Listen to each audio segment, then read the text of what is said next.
buenos días a todos. Espero se encuentren muy bien y muchísimas gracias por estar estar el día de hoy aquí con nosotros. Mi nombre es Samantha Martínez y bueno, les voy a presentar el webinar de costos, sesgos y prejuicios que te cuestan millones en la parte de reclutamiento. Y bueno, antes de comenzar, quisiera dar las gracias a Fortia RH Software por esta invitación el día de hoy para hacer este webinar. Agradecerles de nuevo toda su asistencia y bueno, espero que se puedan llevar mucha información valiosa el día de hoy sobre esta presentación que vamos a tener.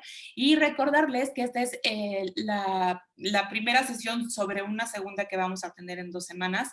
Y bueno, la idea es ver un poco más a fondo la cuestión de costos, sesgos y prejuicios, pero saliendo un poco de la idea romántica que siempre tenemos, creo que todos los que estamos en recursos humanos, darle una perspectiva un poquito diferente también para que les sea más interesante. Y bueno, también al término de la misma vamos a dejar un espacio para preguntas y respuestas. Recuerden en nuestro apartado que tenemos abajo de preguntas, ahí ponerlas para pues poder hacer una dinámica más rica, que esté muy activa. Y los invito a que durante la presentación igual vayan dejando sus preguntas para que no se nos olviden esta parte en el tema y al término de la misma pues ya ir respondiendo, ¿vale? Entonces, bueno, muchísimas gracias. Si me apoyan con la siguiente diapositiva, por favor. Y bueno, como les decía, mi nombre es Samantha Martínez, yo soy cofundadora de TPO Institute. Y bueno, ¿quién soy yo? ¿Por qué estoy dando este webinar? Soy experta en esta parte de talento, reclutamiento, desarrollo organizacional. He trabajado con diversas empresas de varios capitales, muchas nacionalidades. Y bueno, lo que me apasiona es precisamente esta cuestión de que nuestra tarea es increíblemente importante y a veces no le damos el valor que realmente requiere o que tiene en cuenta, ¿no? Entonces, quiero que también pongamos atención más en esta parte del contenido. Al finalizar la presentación les vamos a dejar una liga para que puedan descargar la presentación. Entonces, no se preocupen tanto por estar anotando todo constantemente porque se las vamos a compartir. Y pues de nuevo, una invitación a que aprovechemos al máximo el tiempo que tenemos el día de hoy. Me va a dar muchísimo gusto compartir con ustedes y bueno, vamos a empezar esta presentación. Si me apoyan también con la siguiente, perfecto. Vamos a definir primero los conceptos. ¿Qué es un sesgo cognitivo y qué es un prejuicio? ¿Por qué los quiero definir? Yo sé que todos tenemos un entendimiento general, ¿no? De qué es un sesgo, qué es un prejuicio, pero creo que es importante primero aterrizar cómo lo entendemos y cómo nos va a afectar en esto para después hacer como desmenuzarlo bien en la parte de reclutamiento. Entonces empecemos. ¿Qué es un sesgo cognitivo? Son un efecto psicológico que distorsionan nuestra percepción de la realidad. ¿Qué nos referimos con esto? Vamos a aterrizarlo en un ejemplo muy real y muy práctico, ¿no? Por ejemplo, un sesgo es algo que nuestro cerebro, nuestra experiencia dicta, pero es algo que lo vemos porque somos así, no es porque sean las cosas. Vamos a hablar, por ejemplo, de tu pareja, nuestra pareja, o etcétera, o tu mejor amigo. Dices, no, pues esta persona es la más increíble del universo y es totalmente encantador, etcétera. Pero este es tu sesgo al final, porque si así fuera, todo mundo no se despegaría de tu pareja o de tu amigo o lo que tú quieras, ¿no? Eso es algo que tu sesgo te dice y tú ves a esta persona de esta manera. Entonces, eso es lo que nos referimos en esta parte de cognición, esta cuestión cerebral y esta cuestión de asociación.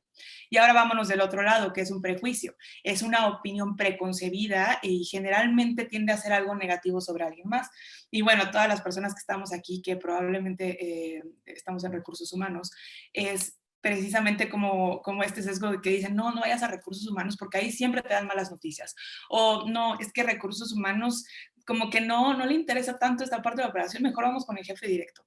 Es este tipo de prejuicios que se perciben como cosas malas, pero al final nacen de nuevo de una idea, ¿no? Entonces digo, esto básico, pero lo quería nada más compartir para que estemos claros en toda la parte de la presentación y que pues no nos vaya saltando ahí al final, ¿no?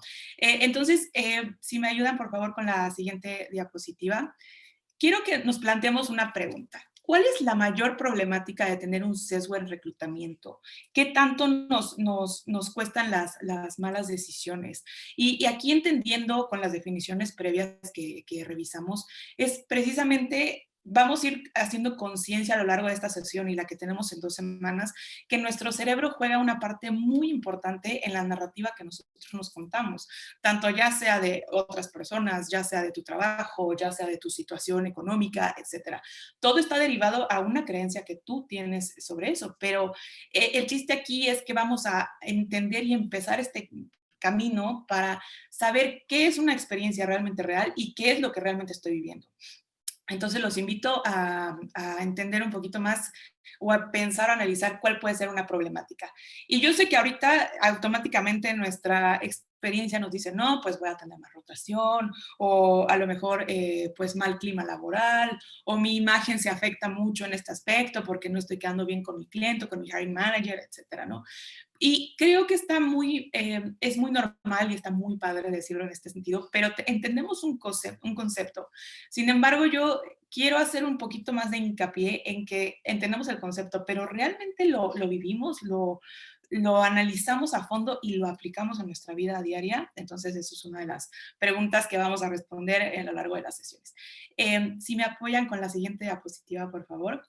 Y quiero empezar esto con un pequeño ejercicio que también me gusta mucho aplicar con clientes, porque de nuevo, ya seas un headhunter independiente, ya seas un despacho de RH, ya estés en una empresa, en una organización con un headcount significativo o seas emprendedor y estás en esta parte de recursos humanos, de nuevo, siempre como que decimos, sí, claramente entiendo perfecto que voy a tener rotación, que voy a tener una mala decisión y me va a hacer un clima laboral y voy a caerle mal a todos, etcétera. Pero este ejercicio me gusta hacerlo porque cuando involucramos la parte económica realmente ya en el ejercicio, cambia mucho la percepción. Y más nosotros que estamos en recursos humanos y que siempre hay un cierto prejuicio de nuevo de todos, de que recursos humanos no tiene métricas, de que recursos humanos es muy romántico porque solamente das cursos o hace reclutamientos y me gustó el candidato, no.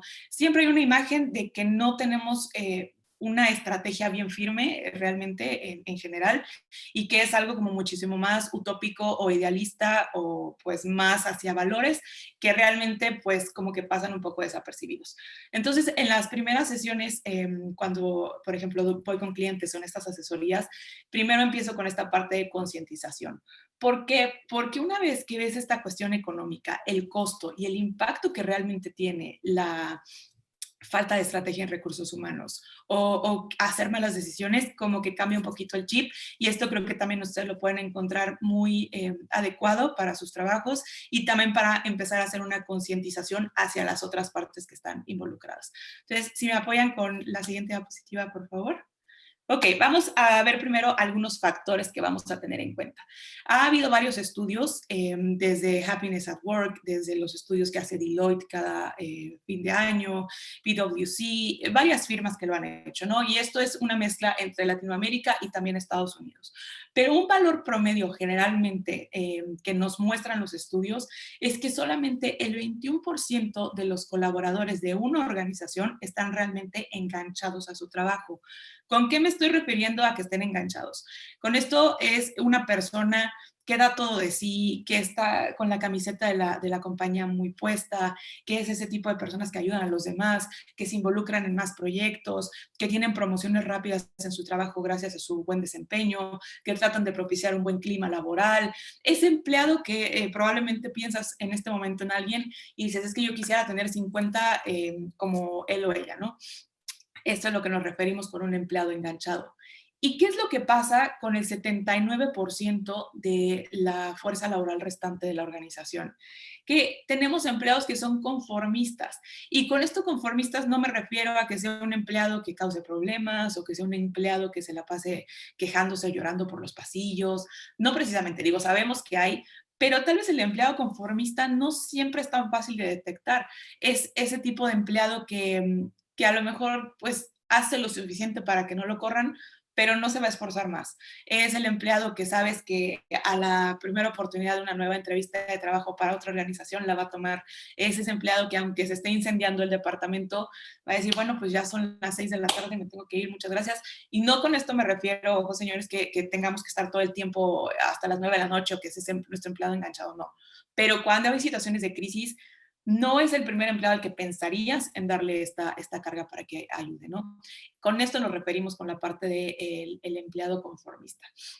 de nuevo, no tratar de decir, bueno, es que tiene que estar todo el tiempo 24/7 en la compañía y haciendo todo, pero que se muestre una actitud como de mucho enganche y de que es una persona que se siente identificada. Entonces, nada más para tener claro, 21% enganche, 79% conformista, un promedio en general en las organizaciones, ¿vale? ¿Me ayudan con la siguiente diapositiva, por favor? Súper. Y vamos a ver los costos. ¿Cuánto nos cuesta un empleado no enganchado en su organización? Diversos estudios llegan a una conclusión de que es un promedio del 34% del sueldo anual de la compañía. Y esto, pues estos empleados tienden a tener también un 37% más de posibilidad de ausentarse a su trabajo. No es que esté faltando todo el tiempo, pero de repente es como de, ay, es que estornudé, ya no puedo ir. Y yo sé que todo el mundo tiene como una persona en mente para este tipo de personas, o que sabes que no sé, que tal vez no está tratando de dar lo máximo por esta situación y entonces tiende a notarse mucho su ausencia porque constantemente está faltando al trabajo a comparación de las personas que sí están muchísimo más enganchadas a su puesto, ¿no? Y también en este aspecto tienen una productividad un 18% menor comparada con los empleados que están realmente comprometidos a su organización. Y esto se ve desde que pues no tienen tanto índice de procrastinación, de que son muy proactivos las personas que están enganchadas y se ve, ¿no? Como esta parte de que pues al final sí hay una diferencia grande y pues tendemos a marcarlo en equipos y probablemente estás pensando en alguien en este momento porque también generan un 15% menos de utilidad que los otros empleados. Y al final esto se genera en muchísimas cuestiones que dan un impacto. Por ejemplo, y eso estoy segura que has tenido un tema similar, es la cuestión de que tenemos, por ejemplo, empleados que llevan 5 años con nosotros, pero pues su rendimiento no es malo, pero tampoco es tan bueno. Y llega de repente una persona que es una bala completamente buenísima en todas sus actividades y se abre una posición de promoción y pues dices, ¿a quién le tengo que dar, por ejemplo, esta gerencia o esta jefatura? Y causa un problema porque las personas que llevan más tiempo en la organización tienden a pensar, pero es que ¿por qué se lo van a dar a fulanito si yo llevo 5 años en la compañía? Es injusto. Pero, por ejemplo, aquí vemos económicamente toda esta parte. Al final, creo que también nuestra sociedad, hay una analogía que me gusta mucho, tendemos a pensar que toda la parte laboral es igual a la parte escolar, porque, por ejemplo, entras al kinder y son 3 años de escuela, ¿no? Pasas a primaria, 6 años, secundaria, preparatoria, siempre hay como un next step, un siguiente paso en hacer cuestiones. Entras a la vida laboral y dices, no, pues ya llevo 5 años, ya es obvio que me tiene que tocar una gerencia o una supervisión, voy, platico con mi jefe y pues resulta que se lo va a dar a fulanita o se lo va a dar a fulanito que lleva nada más 2 años aquí y que es muchísimo más joven o muchísimo más grande que yo y que no conoce también la empresa. Pero ahí es donde entramos nosotros recursos humanos y también la parte de jefe directo para apreciar esta parte. Pues al final no es una cuestión de tiempo, sino una cuestión de la parte de utilidad. Y apuesto firmemente que las personas, por ejemplo, que no han conseguido esta cuestión de nuestros empleados, una promoción de este tipo, padecen de esto, que son empleados y colaboradores que pueden ser muy talentosos, sin embargo, no están exprimiendo al 100 su capacidad en el trabajo. ¿Y por qué partimos de eso? Pues porque puede ser desde que probablemente tengamos que reforzar alguna cuestión nosotros interna en desarrollo o bien afinar nuestra parte de decisión con los valores, objetivos que se tiene que hacer para la parte de reclutamiento, ¿no? Y bueno, y por último también, estos empleados, los que deciden ya marcharse de tu compañía, tienen un costo de un 35% de su sueldo anual. Ojo, estos datos son para puestos más administrativos, para puestos operativos, etcétera. También hay estadísticas, pero es un poquito diferente el proceso también por la capacitación, etcétera. Ya en otro webinar que nos inviten podríamos ver un poco más esa cuestión operativa, pero ojo, aquí nada más nos estamos enfocando en la parte de white collars de la cuestión administrativa, ¿vale? Y bueno, vamos a hacer un juego divertido que se llama matemáticas, porque estos datos que yo les paso en este momento a ustedes, yo los he visto también con los clientes. Y tal vez estás diciendo, ay, pues sí está padre, ¿no? Está muy fuerte el porcentaje, qué barbaridad, pero como que lo dejamos así, ¿no? Pero a la hora que realmente lo aplicamos en un ejercicio, cambia un poco la percepción. Vamos a imaginarnos que tenemos una empresa de 250 empleados y basándonos en todas las estadísticas que vimos anteriormente, entendemos que solamente el 21% de nuestros colaboradores están enganchados. Es decir, tenemos 198 empleados que están siendo conformistas dentro de la compañía.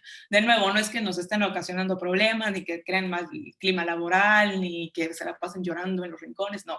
Pero son empleados como que dicen, pues sí, está padre, mientras estoy aquí, no sé, después vendrá una dirección para mí en otra empresa, no sé, como que están pasando el momento ahí. Esos 198 empleados los tenemos en esta actitud, ¿no? Y vamos a suponer que en pos del ejercicio somos una empresa muy comunista y todo el mundo gana lo mismo. Entonces, todos anualmente ganan 240,000 pesos. Me parece que también tenemos personas de Latinoamérica, entonces serían un equivalente a 11,554 dólares americanos. Entonces, eso es lo que ganan estas personas, ¿no? Y si sacamos simplemente el 34% que nos está costando la falta de productividad de estas 198 personas, la suma que estamos perdiendo anualmente, nada más de productividad, son 16,156,800 pesos. En dólares, 777,835 dólares americanos, ¿no? Y eso sin contar con las personas que se nos están yendo por rotación, que ahí le estamos perdiendo un 35% y estamos haciendo reclutamiento de nuevo, o estamos haciendo capacitación o contratando agencias, etcétera, lo que ustedes deseen. Pero como que en general en las organizaciones se tiende a pensar que es como de, bueno, pues esto está muy marcado, ¿no? Es algo que pues pasa y es un costo y riesgo que siempre se tiene que asumir completamente. Entonces, no realmente, hay compañías que ya están muy enfocándose en realmente hacer un cambio y se han visto resultados. Entonces, de nuevo, este ejercicio siempre lo menciono para que nos demos cuenta un poco de cómo está la situación, cómo es realmente impactante en nuestro trabajo esto, y como que ponerlo más sobre la mesa para empezar a tener este diálogo y darnos este reconocimiento también desde con hiring managers o con tu cliente o con quien tú desees, para poder decir, ok, realmente mi trabajo tiene un impacto y debería estar en esta cuestión de estrategia tanto en planeaciones anuales, fiscales, etcétera. Entonces, si me apoyan con la siguiente diapositiva, por favor. Y aquí quiero hacer mucho hincapié en esta parte, ¿no? El reclutamiento verdaderamente puede ser estratégico y debe de ser considerado como tal dentro de las compañías. Eh, Creo que hemos caído mucho en un discurso que es algo como muy operativo, ¿no? Y que a veces nos ha pasado, y yo me incluyo cuando estaba en previos trabajos donde tenía que reclutar. A veces hay posiciones muy complicadas o que tu cliente es muy, muy difícil, tu hiring manager, y lo que dices es, pues, con que le caiga bien, pues ya con eso se acabó, ¿no? Pero realmente, si vemos la importancia y la estrategia que tiene nuestro trabajo directamente sobre ya la parte económica de la compañía, es impresionante. Y tendemos siempre a asumir que marketing y ventas son, pues, o producción, son los que más hacen dinero y nosotros somos como un área nada más de servicio y como que ahí nos limitamos y bueno, tú dime tu perfil, yo te puedo apoyar en algo, pero pues como que ahí la dejamos. Y con esto quiero concientizar para que empecemos a hacer este cambio directamente y empezar a trabajar más de la mano, ¿no? También, bueno, esta información, por ejemplo, cuando la he platicado con algunos de mis clientes, siempre hay una cuestión que dicen, bueno, es que no soy yo, es mi hiring manager o es mi cliente, que yo lo entiendo perfectamente lo que me estás diciendo, pero hacer el cambio de conciencia con ellos es muy difícil. Y mi respuesta es, mira, nunca vamos a poder cambiar a los clientes al hiring manager porque también son diferentes entre sí, depende mucho de la cultura del departamento, etcétera. Pero lo que sí podemos cambiar es cambiarnos a nosotros mismos para desde la manera en que nosotros manejemos información, la manera en que hagamos decisiones, la manera hasta de presentaciones, que eso les voy a compartir en la segunda sesión del webinar en 2 semanas que tenemos, vas a ver un cambio increíblemente en tu trabajo y en la manera también que te perciben las otras partes. Y de nuevo, es trabajar con nosotros mismos, con las fortalezas que ya tenemos para poder entregar de manera diferente y que empecemos a asumir un rol que primero reconocerlo con nosotros mismos para que de ahí todos los demás lo puedan ver. Porque si no partimos nosotros inicialmente con esta credibilidad de lo que somos, va a ser muy difícil que lo impactemos y se permee en la organización. ¿Vale? Entonces, si me apoyan con la siguiente diapositiva, por favor. Ok, y vamos a ver, ¿por qué el sesgo y prejuicio afecta nuestras decisiones de talento? Y aquí vamos a irnos un poco a la parte cerebral y biológica. Nuestro cerebro, por per se, tiende a hacer asociaciones de todo. Y esto es algo desde un mecanismo de defensa que venía desde tiempos de la caverna, porque, bueno, tendríamos que estar siempre alerta por cualquier estímulo que podría estar afectando nuestra vida, etcétera. Ahorita, pues, digo, ha pasado muchas cuestiones de evolución, etcétera, pero nuestro cerebro tiende a hacer asociaciones y somos alérgicos, bueno, nuestro cerebro es alérgico a la incertidumbre, no tolera no tener conocimiento de las cosas y bueno, de ahí también tantas enfermedades que se derivan de esta parte mental, ¿no? Que es desde ansiedad, que es desde depresión, etcétera. Entonces, ¿qué pasa? Estudios también científicos por varias universidades y varios institutos prueban que aproximadamente nuestro cerebro en una realidad y esta parte cotidiana tiende a percibir un 5% de la realidad. Tal vez suena muy bajo, pero poner un ejemplo. Yo ahorita les estoy impartiendo este webinar, pero no estoy consciente de todas las personas que nos están haciendo favor de acompañarnos que están haciendo en este momento. A lo mejor alguien está en su celular, a lo mejor alguien está tomando notas, y yo pienso que en mi cerebro digo, no, todo el mundo está poniendo mucha atención. No lo sé, al final eso es un 5% y mi cerebro, como no tolera esta parte de la incertidumbre, voy a hacer decir, bueno, pues yo pienso que mi información está bien interesante, entonces claramente todo el mundo debe estar ahí. Pero eso es lo que al final yo percibo, pero no es también lo que ustedes pueden estar pensando en este momento, ¿no? Y eso es, o sea, damos por verdaderas nuestros pensamientos, nuestras emociones, y lo basamos todo en experiencias previas que nosotros hemos tenido.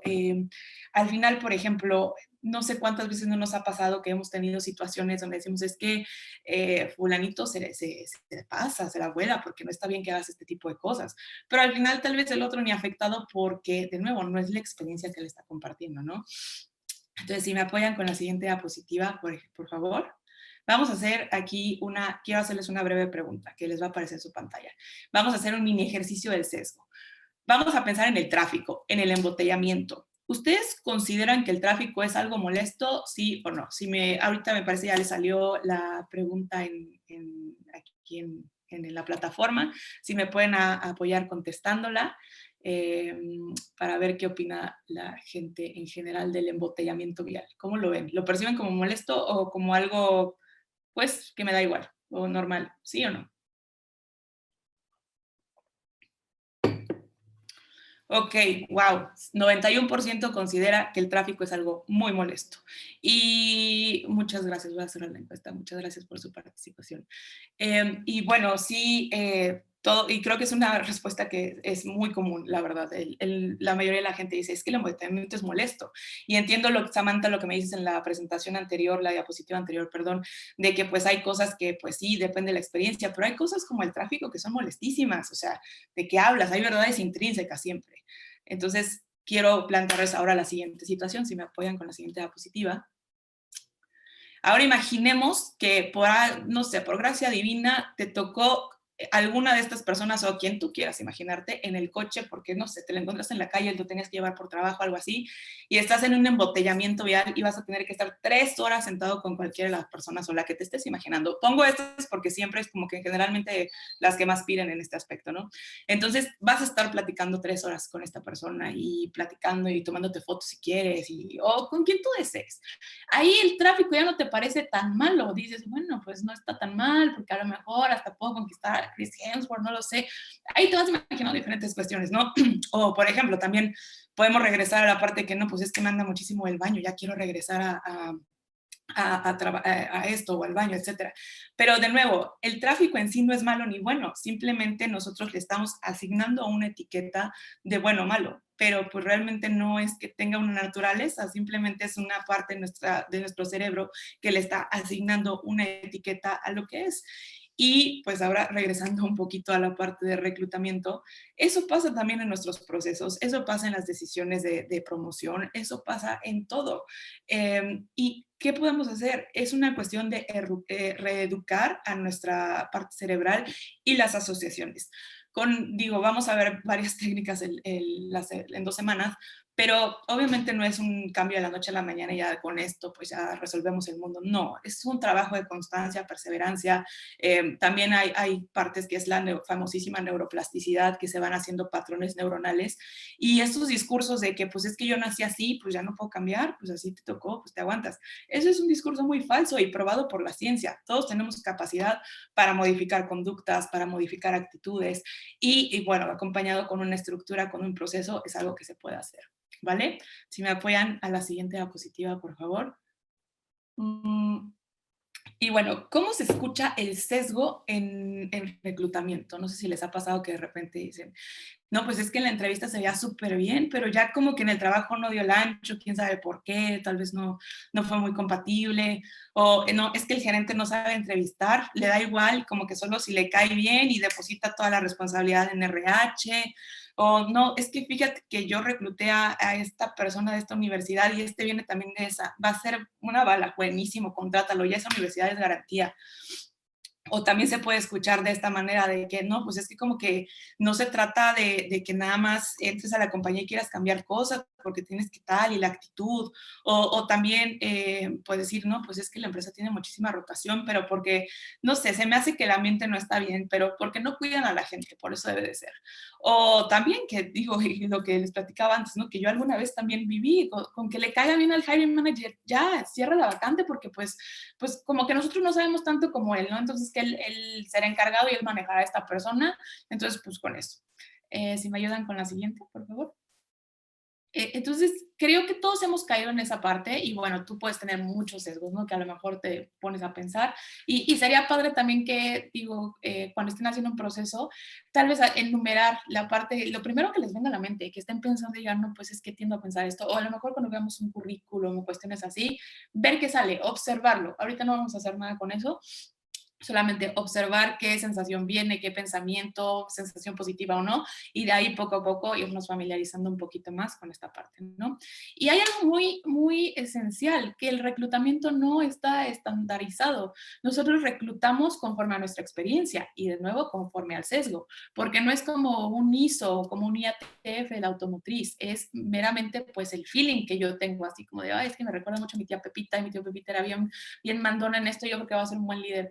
Ese es nuestro sesgo hablando, nuestra experiencia. Entonces, tenemos que primero ser conscientes de esto y quiero que quede algo muy claro. No, la presentación no va con el sentido de acusación o decir es que pues lo están haciendo todo mal, lo estamos haciendo todo mal y tenemos que modificar. No, porque al final somos seres humanos y todos tienen esto en sus profesiones, en sus relaciones personales, en su relación consigo mismos. Todos siempre estamos, esto es algo normal del ser humano.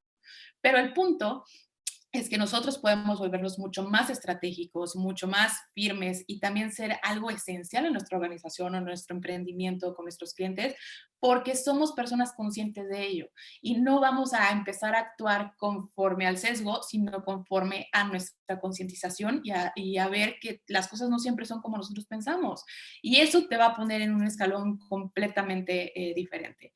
Y aquí yo sé que a lo mejor probablemente hay personas que están pensando, no, pero pues yo llevo 20 años en reclutamiento, yo sé perfectamente toda esta cuestión, pues sé hacer entrevistas por competencias buenísimas, pero pues aquí simplemente con esta pregunta, ¿no? De por qué a un candidato que a nosotros nos parece encantador no le gusta mi hiring manager.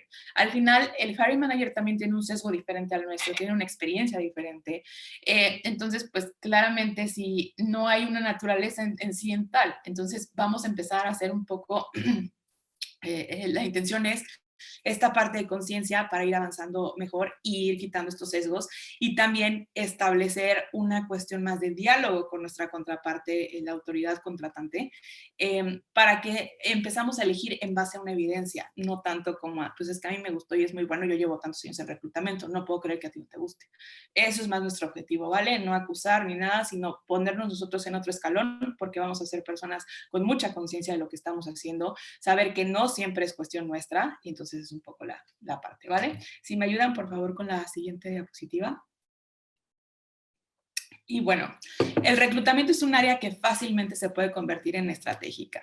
Se puede ahorrar costos y ser vista con muchísimo reconocimiento. Solo es cuestión de cambiar la manera en cómo nos relacionamos con nuestros sesgos y prejuicios.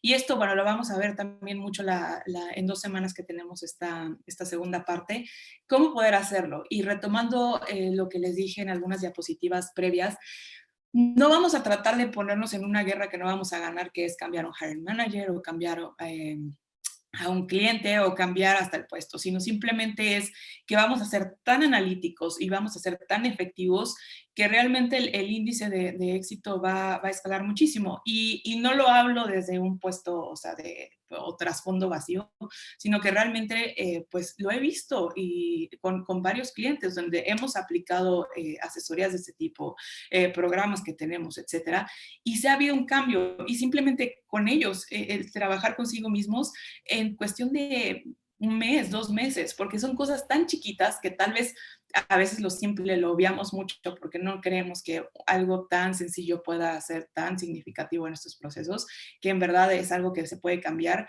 Y pues qué mejor paso que tú estás aquí el día de hoy, y eso muestra claramente que tienes un interés en este tema y también en que quieres mejorar esta cuestión.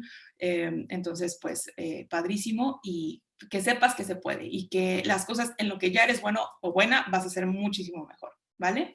Entonces, si me apoyan con la siguiente diapositiva, por favor. Y bueno, la nueva era de reclutamiento ha llegado, es hora de evolucionar. ¿Por qué? Porque bueno, después de pandemia, y no se los tengo que decir porque todo el mundo lo vivimos, pero cómo ha cambiado realmente la parte de reclutamiento. Y ahorita escucho tantos discursos y quejas también de clientes, decir, pero es que no sé qué está pasando, no sé si como que se relajaron mucho en el home office, pero los resultados tal. No, pues ha cambiado el proceso de reclutar, los candidatos han cambiado, las necesidades también, el skill de competencias muchísimo. Y si tú no tienes esa información o no eres consciente de ella con la intención que vimos estas diapositivas, te va a ser muy difícil como llegar a esta parte, ¿no? Entonces, no es que tengas que transformarte completamente, sino con lo que ya eres, es hora de evolucionar a un siguiente paso. Y muy aunado con esta parte de datos, una parte también de este entendimiento de cómo funciona nuestro cerebro. Y bueno, también creo que con la parte de costos es excelente también para hacer esta concientización con las partes que tú tengas o en las negociaciones que tengas que meterte.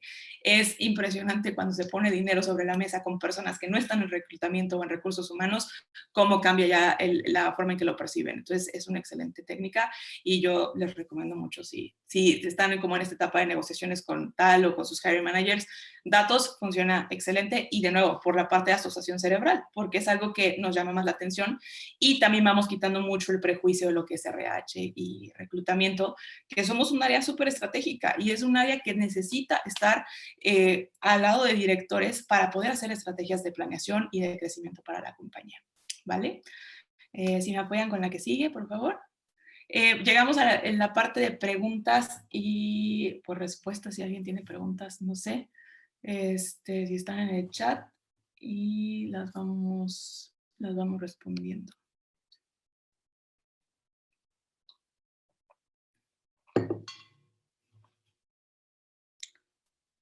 Ok. Vamos a esperar un momentito, me dicen. Y a cualquier cosa me van tal.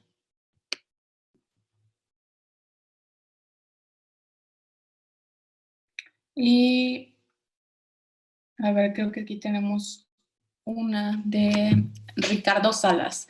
¿Qué tan efectivo consideras que puede ser implementar un assessment? Es altamente efectivo. Digo, obviamente también acompañado con otras, bueno, gracias por tu pregunta, Ricardo. Es altamente efectivo, pero siempre recordemos que hay que complementar los pasos de reclutamiento. Pero un assessment a mí se me hace algo que es súper bueno. ¿Por qué? Porque tienes la oportunidad de ver en un juego, vamos a decirlo, un roleplay a la persona, también cómo convive con otros, la cuestión cómo actúa bajo estrés. Creo que también el assessment debemos de estudiar mucho para el tipo de posición que va, el tipo de empresa también. Digo, por ejemplo, un assessment para un contador pues no sería tan efectivo realmente, ¿no? Pero para, por ejemplo, puestos de ventas o puestos de promociones, ingenierías, etcétera, es una herramienta que recomiendo muchísimo realmente el poder aplicar. Y sobre todo que también ponen un nivel diferente a la empresa, porque bueno, aquí hemos aplicado varios con diferentes clientes y no es una práctica que esté tan utilizada realmente en México y en Latinoamérica, como que somos muy de la vieja escuela de, pues tu entrevista por competencia, ya mándame tu currículum, te marco, etcétera. Entonces creo que es algo muy bueno, da muy buena imagen a la compañía, te permite hacer una excelente selección, aunado obviamente también con pruebas, diferentes prácticas, etcétera, pero creo que Ricardo es una herramienta que me parece excelente. Espero haber contestado tu pregunta, si no, si tienes más, con gusto. A ver, aquí en preguntas también tenemos otra de Carla López. ¿Cuál sería el consejo infalible al momento de reclutar? Bueno, muchas gracias, Carla, por tu pregunta. Pues es que hay muchos. No hay una llave que digas, ok, con esto abro la caja de Pandora, porque si no ya todas las empresas serían top. Pero más bien creo que es mucho el trabajar contigo y con el equipo de reclutamiento y con la información que se recaba. Y te recomiendo mucho, es que también no puedo spoilear porque en 2 semanas tenemos las técnicas para hacer un reclutamiento muy bueno. Vamos a ver, de hecho, varias de ellas. Pero mi respuesta en sí ahorita sería básicamente esta. Una, trabajar mucho con el equipo, trabajar contigo misma y a la hora de recabar información, que digo, vamos, ahí está un poco el medio del asunto, vamos a ver diferentes técnicas que pueden ser muy buenas para hacer un reclutamiento que te ponga en otro nivel, tanto en la parte operativa y en la parte administrativa. Aquí sí debo de aclarar, esto es cosas que puedes empezar a aplicar incluso después del webinar, que en 2 semanas que veamos, las puedes empezar a aplicar instantáneamente en tu reclutamiento, no requieres tanto tiempo. Entonces, espero haber respondido bien tu pregunta, Carla, y muchísimas gracias por la misma. Creo que también hay preguntas en el chat. No sé, es que estoy en la parte de preguntas y respuestas y aquí me salen, pero si no, ahorita me voy para allá y tenemos otras. A ver, Evelyn Aldrete. Buenas tardes, Evelyn. ¿Por qué medio es más recomendable para realizar un reclutamiento masivo? Bueno, primero que nada, muchas gracias por tu pregunta, Evelyn. Yo creo que primero, en este caso, tendrías que aterrizar muy bien la parte de la información que requieres, porque el reclutamiento masivo puede ser un poquito más tricky, vamos a decirlo, por ejemplo, en cuestiones de plantas o en cuestiones de contact centers o call centers. Sé que la rotación es muy alta y que hay, pues, a veces dices, ay, está muy romántico, se me ha tratado la parte que dices del candidato, pero a veces hay que llenar posiciones rápido. Pero también hay maneras en que se puede ir haciendo. Y lo primero es tener claramente la cuestión de competencia y los alcances de la posición, para de ahí ir haciendo una mejor selección. ¿Por qué? Porque al final la parte técnica, con que tengas unas bases, es mucho más fácil de desarrollar que una cuestión emocional en un candidato, ¿no? Entonces yo recomendaría eso. He visto varios clientes que con posiciones operativas donde hacen reclutamiento masivo, se les ha dado algunas técnicas y diferentes estrategias para que sean muchísimo mejores seleccionando, y también ahí va la parte de la rotación, ¿no? Porque si no haces una buena selección, también por eso se da esto. Pero ahí es un poco más hacia el lado de soft skills, de las competencias blandas, y un poco más la cuestión emocional. Y en sí, porque pues de nuevo, reclutamiento masivo son posiciones mucho más operativas, donde lo técnico pues casi siempre es mucho más fácil de enseñar. Pero de ahí pues yo lo que recomendaría, Evelyn, bueno, es esto. Y si te refieres también a medio de por dónde canalizar, bueno, tengo varios clientes que en redes sociales es increíble la respuesta que tienen con esta cuestión.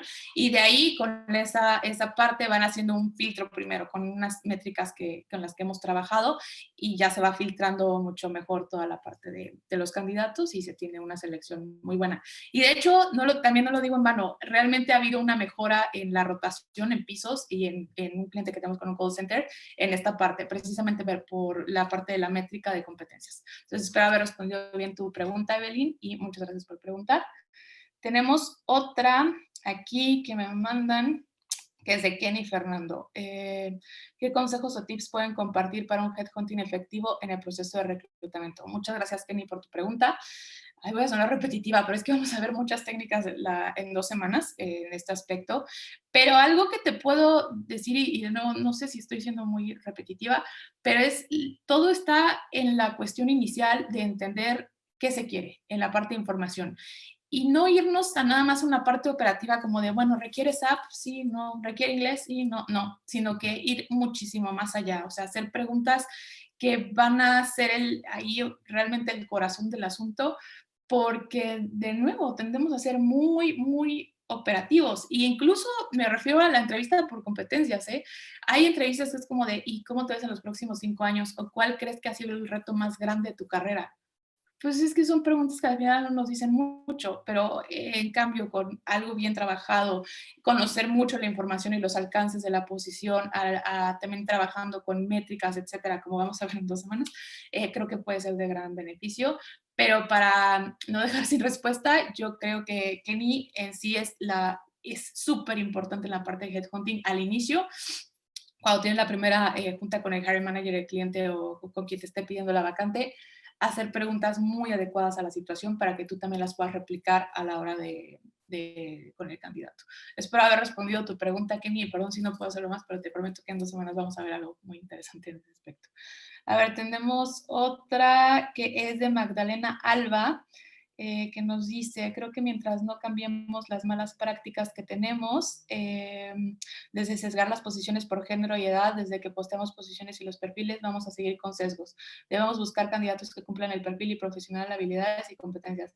Sí, completamente de acuerdo contigo, Magdalena. Al final, eso también es un sesgo, decir, ay, no, es que porque es más joven va a traer más dinamismo y más energía y tal, o también viceversa, ¿eh? No, es que está muy chavito para ser gerente. Yo creo que mejor hay que poner que lleva aquí ya unos 5 años, que pues no ha dado mucho, pero pues sí, completamente de acuerdo. Y también la parte de género, y eso creo que también tenemos que evolucionar mucho en este aspecto. No podemos definir o abrir posiciones solamente para, por ejemplo, decir, no, pues es que sabes que las mujeres son mejor en RH o los hombres son mejores en ventas industriales porque son más agresivos. Pues eso al final es irrelevante completamente, ¿no? O sea, creo que mientras la persona pueda, y nosotros tenemos que saber ver el talento dentro de la persona para poder ver si es apta para la posición. Completamente de acuerdo, Magdalena. Creo que eso sí son cosas que se tienen que cambiar completamente. Y bueno, me comentan que aquí les mandaron también la encuesta de satisfacción, si la pueden ir contestando para cerrar ya el webinar. Y pues muchísimas gracias. Veo muchos comentarios, pero no, creo que ya no vamos a tener tiempo de verlos a todos. Pero pues también quiero decirles que les van a compartir la liga aquí para descargar la presentación. Aquí la tenemos en el chat para que todo esto se lo lleven si lo quieren estudiar después, si les es de alguna utilidad, y tenerlo aquí. Bueno, Jessica Ocampo, nos apellidamos igual, Jessica. ¿Un psicólogo debe hacer siempre parte del proceso de selección?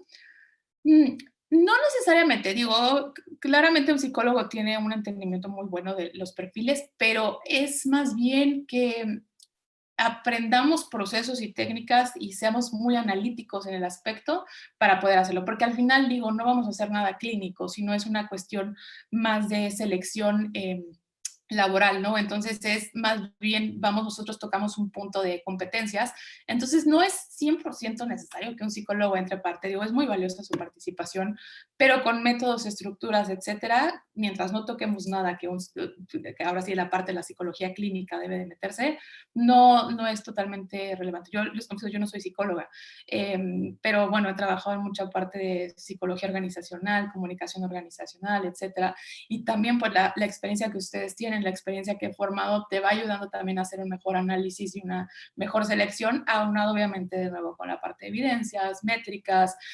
discursos, etcétera. Entonces, es eso. Muchas gracias por tu pregunta, Jessie.